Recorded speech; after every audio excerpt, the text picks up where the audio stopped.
Somebody was asking me not too long ago, what's the difference between how we research Islamic history, the history of the Muslim world, from an Islamic lens and from a secular lens? What's the difference? Because surely it's about searching for the truth. There are many differences, and just to illustrate two important differences, there are many others.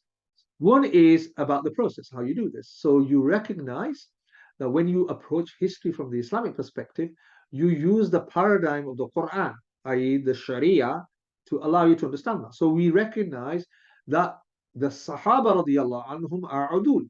They are all upright in that character. We don't question their loyalty. That is an Islamic principle.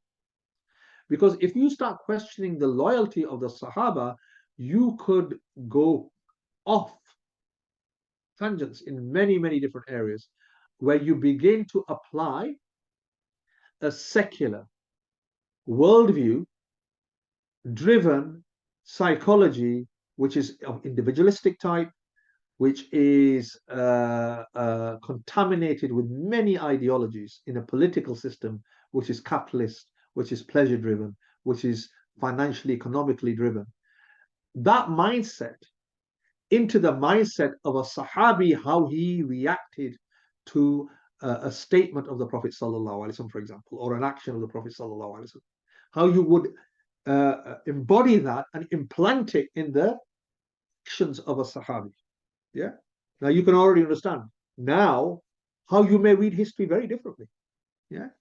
And that's what's happening. So a secular model of approach to history, just on a simple understanding there, already sort of plays a very important role in terms of how we perceive Islamic history, just on the basis of that. And you would assume everyone to have spiritual illnesses of the heart, arrogance.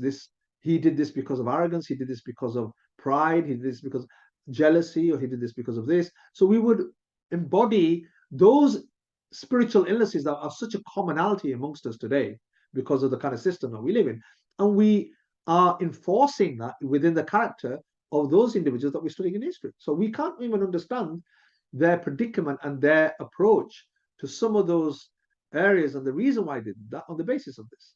So already we have a very twisted account of truly what happened, or we have decided to perceive or judge individuals then in a certain way.